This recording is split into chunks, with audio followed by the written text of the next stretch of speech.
The tractor groaned, sinking deeper into the Tennessee mud, pinning Art Jenkins' leg in a vice of twisted metal and cold earth. 72 years of farming hadn't prepared him for this crushing weight, this biting cold. The last light faded, and panic clawed at him, then resignation. This was it. Alone. But then a distant, splintering crack echoed from the barn, followed by the heavy, rhythmic thud of hooves pounding through the mud, growing closer. Before I continue, drop a comment telling me where you're listening to this from. And if you haven't subscribed yet, do it now. You won't want to miss the ending. The dust in the old auction barn hung thick and golden in the shafts of late afternoon sunlight that cut through the high windows. It smelled of hay and nervous animals, of sweat and damp earth, a familiar scent to anyone who'd spent a lifetime on the land in rural Tennessee. Buyers milled about, calling out bids, their voices a low murmur that occasionally swelled with a sharp shout. But as the auctioneer's patter reached a certain pen, the usual lively interest died down to a quiet hum of indifference, even pity. In that small, rusty pen stood a Belgian draft horse, a creature meant for power and grace, but now just a ghost of its former self. He was old, probably around 18 years, and looked every bit of it, and more. His ribs, stark and unforgiving, pressed against a matted, dull coat that clung to his bony frame like a worn-out blanket. His head hung low, heavy with defeat, his once bright eyes now cloudy and distant, holding no spark. Every shallow breath was punctuated by a wet, persistent cough, a clear sign of pneumonia taking hold. And then there was his left front leg. It was badly swollen and stiff, an old injury left to fester, making him profoundly lame. He shifted his weight uneasily, a slow, painful movement that told its own story. He was broken down. Everyone knew it. Destined for the sad, inevitable end. The auctioneer, a man named Bob with a quick tongue and an even quicker gavel, barely paused. "Next up, folks, this old fellow here needs some tender care, that's for sure. Who'll give me $1? He rattled off the words, his eyes already scanning the next pen, not expecting any real bids. A few people mumbled about a waste of good feed. Others just shook their heads, their faces a mix of sorrow and resignation. No one wanted a dying horse. But in the back, near the weathered oak door, stood Art Jenkins. At 72, Art had seen a lot of animals come and go. His hands, gnarled from years of milking cows and baling hay on his small Tennessee farm, never quite rested. He wasn't looking at the horse's brokenness. He was looking at something deeper, a quiet flicker in those dull eyes that only another old soul might recognize. He saw the potential for a peace that had been lost, a kindness that could still be given. $5. Art's voice, though a little gravelly with age, cut through the murmurs, surprisingly clear. A ripple went through the small crowd. Heads turned. Jedediah Stone, a neighbour known for his practical, no-nonsense farming, scoffed loudly enough for everyone to hear. "Art, you're throwing good money after bad. That thing's got one foot in the grave already.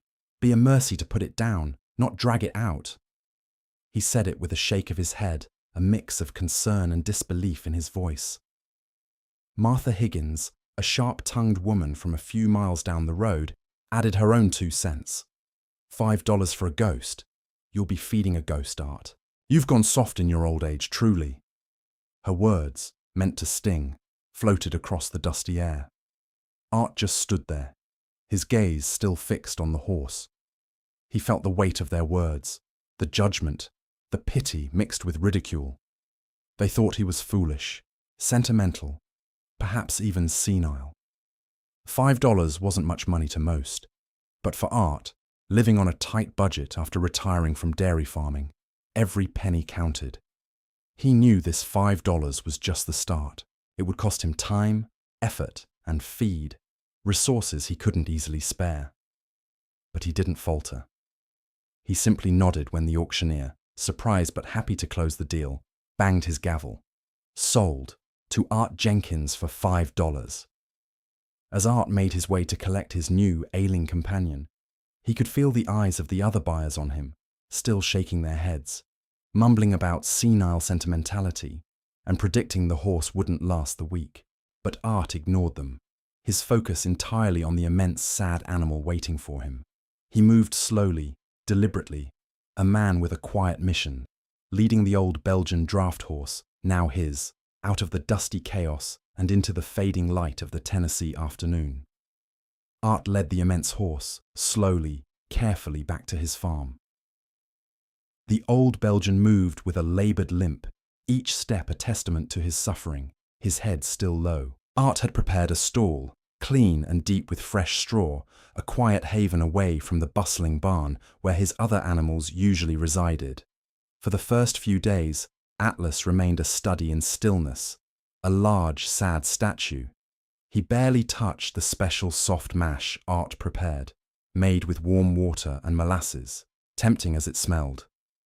Art didn't push. He simply sat on an overturned bucket in the corner of the stall for hours, sometimes reading an old newspaper, sometimes just watching, talking to Atlas in a low, gentle rumble. "You're safe now, boy," he'd repeat. "Just rest. No one's going to hurt you here." Every morning and every evening, Art meticulously applied homemade poultices of clay and soothing herbs to Atlas's swollen leg. He'd wrap it carefully, his gnarled fingers working with a tender focus that surprised even himself. Atlas would flinch, sometimes pull away, but Art's touch was unfailingly gentle, his presence unwavering. He was stubborn, Art knew, but so was Art. He remembered Jedediah's scoff, Martha's sharp words. "You'll be feeding a ghost," she'd said. Sometimes in the quiet of the night, when Atlas coughed deeply, Art wondered if they might be right. The cost of special feed, the effort, the slow, almost imperceptible change. It weighed on him. But then he'd look into Atlas's dull, defeated eyes, and he'd remember that flicker he'd seen at the auction, and he'd find his resolve again. Slowly, almost imperceptibly, things began to shift. One early summer morning, Art found Atlas had finally eaten most of his mash. It was a small victory, but Art felt a warmth spread through his chest, a quiet joy that was all his own. Over the next few weeks, the swelling in Atlas's injured leg began to subside, though he still favoured it. He started to put on a little weight, the sharp angles of his ribs softening just slightly. Art introduced gentle grooming sessions. Atlas's coat was a matted mess, stiff with dried mud and neglect. Art started with a soft brush, moving with slow, rhythmic strokes, talking to the horse the whole time. Atlas would flinch at first, the touch unfamiliar, perhaps even painful in places, but Art persisted, his patience boundless. After a few weeks, something extraordinary happened. One warm afternoon, as Art was gently brushing Atlas's neck, a soft sigh escaped the big horse. Then, with a slow, deliberate movement, Atlas nudged Art's hand with his muzzle, then leaned his immense, heavy head against Art's chest. Art felt the immense warmth and weight of the animal, a silent, profound connection that bypassed words entirely. A rush of quiet joy, almost tears, welled up in Art's eyes. It was the moment he knew Atlas had chosen to live and to trust him. The ghost was gone. By late summer, Atlas was truly transformed. His coat, no longer matted, gleamed a rich chestnut in the Tennessee sun. His ribs were no longer visible, replaced by a healthy musculature. He still walked with a slightly less pronounced limp, a permanent reminder of his past, but he moved with a newfound strength, enjoying short, slow walks around the pasture with Art. He was still an old horse, to be sure, but he was vibrant, strong, and deeply devoted to the man who had seen past his brokenness. Atlas would often follow Art around the farm, a quiet, watchful presence, his large, intelligent eyes bright with a deep, silent affection. The mockery of the auction barn, the whispers of foolish and senile, faded into the background, forgotten in the powerful, quiet bond that now stood between man and horse. Spring eased into a warm Tennessee summer, and with it, Atlas continued his slow, steady climb back from the brink. Art's routine became a quiet symphony of care. The morning mash, the careful poultices on the healing leg, the long, slow brushing sessions that coaxed the rich chestnut color back into Atlas's hide. Each day brought a tiny shift, a subtle lessening of the horse's past burdens.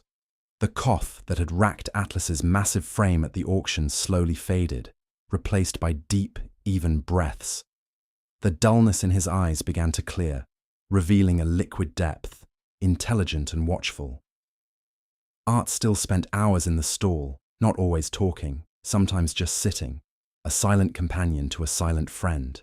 He'd read his newspaper, hum old gospel tunes under his breath, or simply watch as Atlas finally, fully relaxed, would sigh and settle into the deep straw. A picture of peace Art hadn't thought possible. It wasn't just the food or the medicine. It was the steady, unwavering presence, the unspoken promise of safety that truly began to mend Atlas. One bright morning, as Art carried a bucket of fresh water toward the pasture, he noticed something new. Atlas, usually grazing peacefully, lifted his head. Art hadn't called out, hadn't made any special sound, yet the horse stopped munching grass and turned his huge head, his ears swiveling in Art's direction. Then, with a slow, deliberate walk, Atlas started toward the fence line, meeting Art as he approached. He didn't ask for a treat, just stood there, his large head gently nudging Art's arm, a soft wicker rumbling in his chest. It was a simple gesture, yet it spoke volumes. Atlas wasn't just accepting care. He was seeking Art's company, a willing partner in their quiet bond. A warmth spread through Art, a feeling of deep contentment that settled in his bones. This was the moment the ghost truly vanished, replaced by a living, breathing companion. Over the next few weeks, the transformation accelerated. Atlas's immense frame began to fill out, the once stark ribs now covered with healthy muscle. His coat, no longer dull and matted, gleamed like polished mahogany in the sun, a testament to good feed and diligent grooming. He moved with a new confidence, his limp still present, a ghost of his past injury, but far less pronounced, no longer hindering his spirit. He enjoyed slow walks with Art around the perimeter of the 70-acre farm, his powerful hooves making soft thuds on the warm earth. Atlas would often follow Art from one pasture to the next, a silent, towering shadow, a gentle giant content to be near the man who had seen value where others saw only despair. Their connection deepened into a quiet understanding, a language of soft nudges, knowing glances, and comfortable silences. One afternoon, as Art was mending a fence near the main road, Jedediah Stone drove by in his pickup truck, slowing down as he passed. Art straightened up, leaning on his hammer as Jedediah's eyes, usually so quick with a comment, lingered on Atlas. The huge Belgian horse stood in the pasture, a picture of health and contentment, his rich coat shining, his eyes bright. Jedediah's window was down. He just nodded, a slight, almost imperceptible dip of his head, his face unreadable, then drove on. No scoff, no sharp words, only silence. A few days later, Martha Higgins, in her sensible sedan, also passed by. Art was sitting on his porch swing, Atlas grazing peacefully just beyond the fence, close enough that Art could reach out and stroke his neck. Martha slowed, her gaze sweeping over Art and then, inevitably, to Atlas. She paused just for a moment, then drove off. No cutting remark about feeding a ghost, no pity, just a long, quiet look that seemed to hold a flicker of surprise, perhaps even a hint of grudging respect. The silent witnesses, Art knew, had seen the change. Atlas was no longer a worthless, dying animal.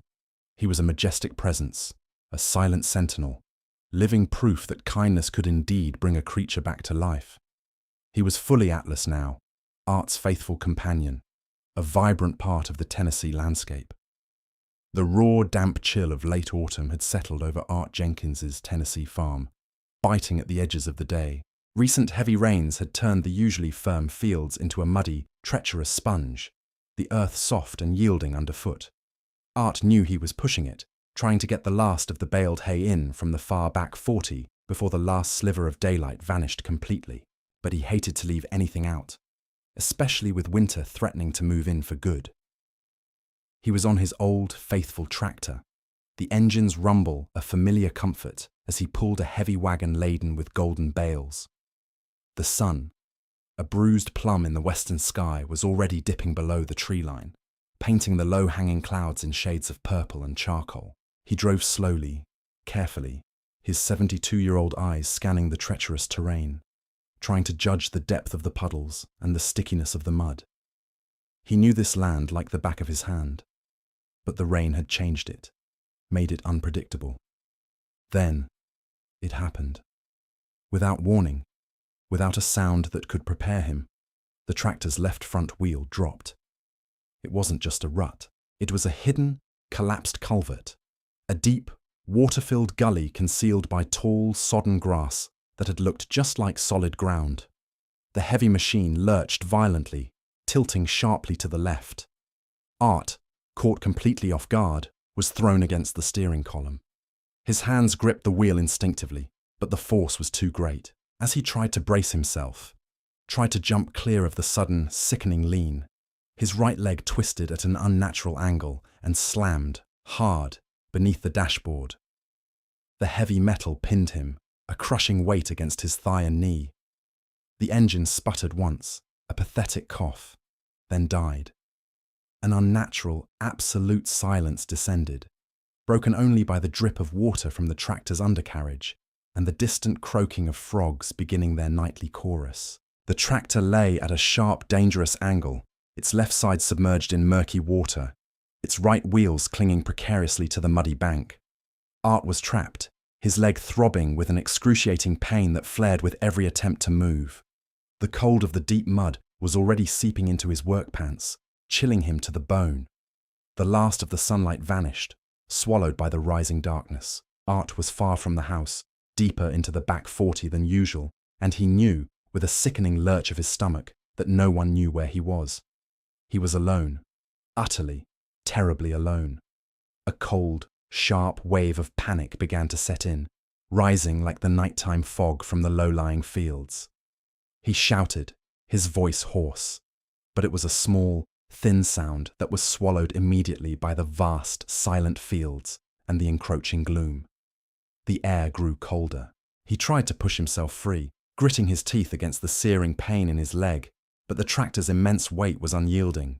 He was stuck, and since you've made it this far, go ahead and hit that like button. It really helps me keep bringing stories like this. Art leaned his head back against the cold seat, trying to catch his breath, his chest heaving. He could feel the numbness starting to creep into his leg, a disturbing signal. His mind raced, calculating the odds. Hours until morning. Hours of cold, pain, and isolation. He tried shouting again, a desperate, raw cry for help that seemed to shrink into nothingness the moment it left his lips. The dark woods surrounding his field seemed to press in, silent and watchful, holding his struggle captive. He felt a deep, chilling despair settle over him. There was no one coming. He was truly, hopelessly alone. The crushing weight of the tractor pressed down on Art's leg, a relentless, icy vice. Darkness had swallowed the fields whole, turning the familiar landscape into a vast, silent moor. The cold, damp air of the Tennessee night began to seep deeper into his clothes, chilling his very bones, turning his shivering from a tremble to a violent shudder. The initial surge of adrenaline was fading, leaving behind a profound exhaustion that pulled at his eyelids. Every breath was a shallow effort, tasting of mud and metallic fear. He tried again to free himself, pushing with his good left leg against the muddy floor of the tractor, gritting his teeth as fiery agony shot through his pinned right limb. He pulled on the steering wheel, twisted his torso, tried to leverage his frail strength against the immense metal beast that held him captive. But the tractor didn't budge, not an inch. It was firmly embedded in the hidden culvert, a heavy, unyielding monument to his terrible misfortune. Each desperate grunt, each strained muscle, each flare of pain only confirmed the futility of his efforts. His breath hitched, turning ragged and thin. He slumped back, his head hitting the cold plastic of the seat. A sigh, heavy and defeated, escaped his lips, carrying with it the last remnants of his fighting spirit. He was too old, too tired, too hurt. No one knew he was out here. No one would miss him until morning, if then, and by then. He didn't want to finish that thought. A deep, chilling despair, colder than the mud clinging to his leg, settled over him. He closed his eyes, accepting the grim reality. This was it. Alone in the cold, trapped by his own land. His mind, no longer battling for escape, began to drift, a gentle current pulling him away from the cold reality. He didn't think of rescue, didn't conjure images of hope. Instead, his thoughts settled, soft and warm, on Atlas. He pictured the immense Belgian, his rich chestnut coat gleaming, his large, intelligent eyes watching Art with that quiet devotion. He remembered those first few weeks, the horse a skeletal shadow of despair, and the slow, painstaking journey back to life. He remembered the moment Atlas had leaned his heavy head against Art's chest, a silent offering of trust, a profound connection that had filled Art's lonely farm with a gentle, unspoken joy. He was grateful, Art realized. Grateful for those months, for the companionship, for the quiet strength Atlas had brought into his life. He had saved Atlas, and in doing so, Atlas had given him something invaluable in return, a friendship that had warmed his later years. It was a good thing, a truly good thing, to have known such a creature. As the last warmth of that memory began to fade, mingling with the biting cold, a sound, faint but distinct, cut through the vast, dark silence of the field. It was not the rustle of leaves, nor the call of a night bird. It was a splintering crack, sharp and sudden, followed by a heavy, rhythmic thudding, growing slowly, steadily louder from somewhere across the muddy field, pulling Art's eyes open, drawing his attention away from the quiet acceptance of his fate. The splintering crack Art had heard again, closer this time, was followed by another, sharper one, then the distinct heavy thud of hooves. It wasn't the erratic thudding of a deer or the swift, light steps of a coyote. This was a deliberate, powerful rhythm, heavy and slow, growing louder with each beat. It was the sound of something immense, something determined, moving across the waterlogged field. Art lifted his head, a flicker of something he hadn't felt in hours, curiosity maybe, or a desperate, illogical hope, stabbing through the haze of pain and cold. He squinted into the inky blackness, his breath catching in his throat. Then, a massive silhouette emerged from the gloom, darker than the night itself. It moved with a powerful, unstoppable momentum, its huge form barely disturbed by the deep mud that sucked at its heavy hooves. There was no hesitation in its stride, no wandering. It came directly toward the tractor, unerringly. The scent of Art, the familiar metallic smell of his machine, the unspoken, urgent distress carried on the cold night air, had guided it. It was Atlas. Art watched, wide-eyed, as the magnificent Belgian draft horse reached the edge of the hidden culvert. The horse peered down at him, his large, intelligent eyes catching the faint starlight, reflecting a deep, almost human concern. Atlas immediately went to Art, nudging his pinned hand gently with his warm muzzle, then letting out a soft whicker, a sound that was less a nicker and more a deep, questioning inquiry. Art, despite the agony in his leg, felt an astonishing wave of pure, unadulterated relief wash over him. Tears, hot and unexpected, traced paths down his cold, muddy cheeks. "Atlas, boy," he rasped, his voice hoarse, a weak, grateful smile forming on his face. "You found me." The presence of Atlas, so solid and real, cut through Art's despair like a ray of sun. He looked around wildly, his gaze falling on the heavy logging chain he always kept in the tractor's toolbox. It was partially visible, glinting dully beneath the seat, just out of easy reach. A spark of desperate hope ignited within him. "The chain, boy," Art whispered, his voice shaking with renewed urgency. Help me get the chain." With immense effort, gritting his teeth against the searing pain, Art twisted his body, pushing with his good leg. Every inch was an agony. Every movement sent fresh waves of searing pain through his trapped limb. His fingers, numb with cold, scrabbled for the heavy metal links. Slowly, painstakingly, he managed to hook his fingertips around the chain and began to drag it out.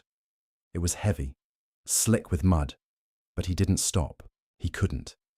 He finally pulled the chain free, a long, thick length of iron. It was meant for dragging logs, for heavy work, and it felt impossibly heavy in his weakened hands. His mind raced, calculating the angles, the strength needed. He knew Atlas, his immense power. This was their chance. Art threaded one end of the chain through a gap in the tractor's sturdy front axle, the metal cold and rough against his fingers. The tractor groaned with his movements, threatening to shift further, sending a fresh spike of panic through him. But Art held steady. Now came the hardest part, securing the other end to Atlas. "Atlas," Art murmured, his voice tight with pain, but full of unwavering trust. "Come here, boy. We gotta do this." Atlas seemed to understand. The horse lowered his immense head patiently, his breath warm against Art's face. Art could see the thick chest harness he had foresightedly placed on Atlas earlier that day for a small chore, still securely fastened. With Art's injured leg making movement agonizingly slow, he struggled, his hands fumbling, to loop the heavy chain around the sturdy harness. Atlas stood perfectly still, a towering, silent pillar of strength and patience, his large eyes watching Art with calm understanding. Finally, after what felt like an eternity, Art managed to secure the chain, his breath coming in ragged gasps. He leaned back against the cold, muddy seat, utterly spent, but a fierce, desperate resolve burned in his chest. "Pull, boy," Art whispered, his voice hoarse with pain and raw desperation, fresh tears tracing paths on his muddy cheeks. He looked up into Atlas's steady eyes, a silent plea in his own. "Pull, Atlas, for me." Atlas didn't need to be told twice. He braced himself, his powerful muscles bunching and rippling under his sleek, powerful hide. He dug his heavy hooves deep into the soft, yielding earth, planting them firmly for purchase. Then, with a slow, deliberate lean, Atlas put every ounce of his immense strength into the harness. His head went down, his neck muscles corded and strained, his massive chest pushing against the chain. The tractor groaned, a high-pitched metallic shriek of struggling metal. The mud around the sunken wheel began to boil, making a loud, sucking sound as it reluctantly gave way. Inches. Then, with a monumental heave, Art felt a distinct, undeniable shift. The crushing weight on his leg lessened. Atlas pulled again, his breath coming in powerful snorts, his hooves scrabbling for purchase, his whole body a testament to raw, unleashed power. Slowly, agonizingly, the tractor began to move, dragging itself from the muddy trap. A foot, another foot, and then, with a final, earth-shaking heave, Atlas pulled the tractor just enough. Art cried out, a mix of agony and profound, overwhelming relief, scrambling away from the crushing weight as his leg was finally, miraculously freed. He was out. He was free. Art cried out, a mix of agony and profound, overwhelming relief, scrambling away from the crushing weight as his leg was finally, miraculously freed. He was out. He was free. But the moment his leg was clear, a fresh wave of blinding pain shot through him, making him gasp and collapse back into the cold, wet mud next to the tractor. He was free, yes, but he was also terribly weak, shivering uncontrollably from the cold and the shock, his injured leg throbbing with a fierce, relentless ache. He couldn't even push himself upright. Atlas, his breath still heavy from the immense effort, stood over him, a dark, towering silhouette against the slightly less dark sky.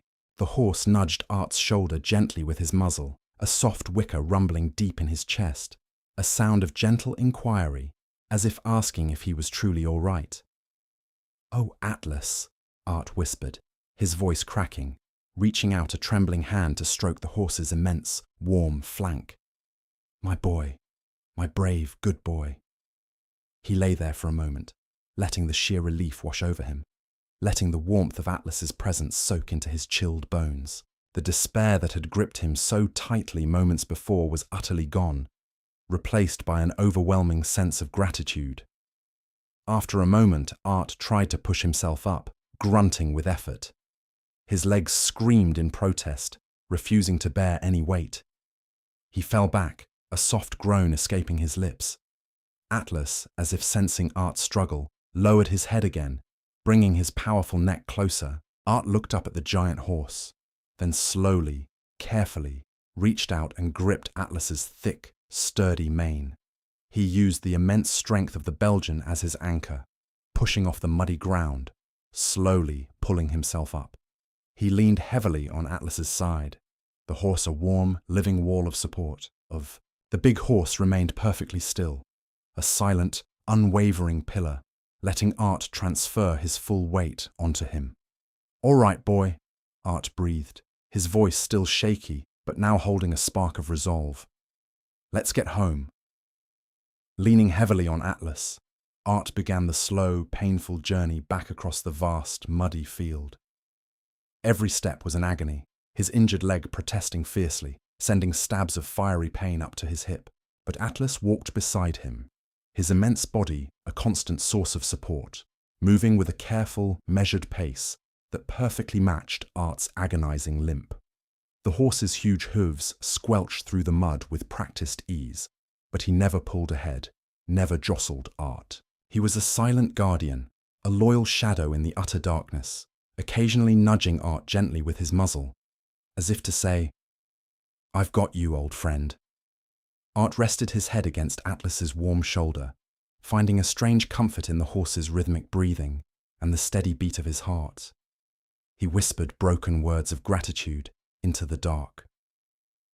"They called you a ghost, Atlas," he murmured, his voice thick with emotion. "Said I was a fool for $5. Martha said I'd be feeding a ghost. But you're no ghost, boy. You're a giant, a true friend. You're my miracle." He felt the immense warmth of Atlas's powerful neck against his cheek, a silent response that meant more than any words. The chill of the night, the pain in his leg, the exhaustion, it all seemed bearable, even distant, with Atlas by his side. Slowly, painstakingly, they traversed the treacherous field. The farmhouse lights, which had seemed so terribly far away when Art was trapped, now grew steadily brighter in the distance, beckoning them home. The pale glow cut through the darkness, a beacon of warmth and safety. As they finally emerged from the tree line bordering Art's property, their figures looming out of the blackness, a faint beam of light from Art's farmhouse porch pierced the night. Then Art saw them, standing by the roadside, their faces etched with worry and concern, were Jedediah Stone and Martha Higgins. They had seen his tractor light hadn't been on for too long, a silent signal in the rural night that something was wrong, and had grown worried enough to drive over. Their faces, illuminated by the distant porch light, were a mix of anxiety and confusion. They were scanning the dark fields, their voices a low murmur that abruptly died as they saw the two figures approaching. Jedediah's jaw dropped, and Martha's hand flew to her mouth. They watched in stunned, disbelieving silence as Art, limping badly, shivering but alive, leaned heavily on the very horse they had once called a ghost, a worthless mistake, slowly, painfully, walked back into the light. The immense Belgian draft horse, once condemned, now stood as a silent, living monument to loyalty, his large, intelligent eyes reflecting the faint starlight, a testament to a kindness repaid when it mattered most. Jedediah and Martha exchanged a look, their past mockery replaced by a quiet, dawning respect that needed no words. The raw, powerful truth of what they were witnessing hung in the cold night air, silencing every past doubt, every scoff, every unkind word. The light from Art's farmhouse porch cut a golden path through the deep Tennessee night, a welcome beacon in the vast darkness. As Art and Atlas slowly emerged from the tree line bordering the back 40, their figures materializing out of the black, Art saw them clearly. Jedediah Stone and Martha Higgins. They stood by the roadside, just at the edge of Art's property, their faces etched with a worry that surprised him. They had seen his tractor light wasn't on, a silent alarm bell in a place where neighbors watched out for each other, and had driven over to check. Their faces, illuminated by the distant porch light, were a mix of anxiety and confusion.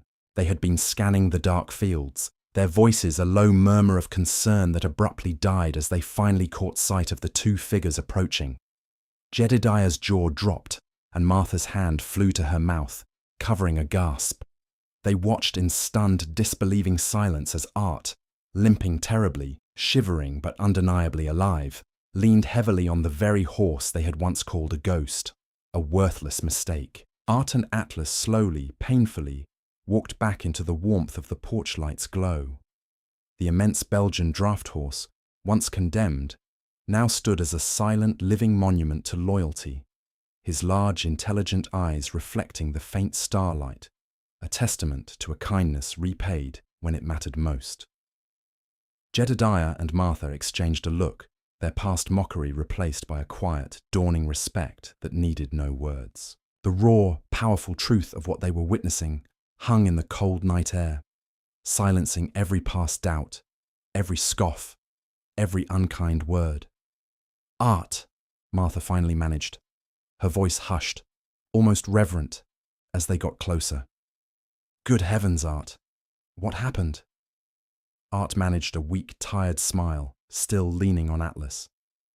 "Tractor slipped in a culvert. Pinched my leg something fierce." He looked up at Atlas, stroking the horse's neck. "This old boy here, he pulled me out." Jedediah stepped forward, his eyes wide, then looked from Art's mud-caked, limping form to Atlas, then back to Art. He didn't say anything about the $5 or the waste of good feed. He just shook his head slowly, a deep furrow in his brow. "Well, I'll be," he mumbled, the usual sharpness gone from his voice. They helped Art, gently supporting him the rest of the way to the house. Martha, ever the practical one, was already barking instructions about getting him inside, getting him warm, and getting that leg looked at.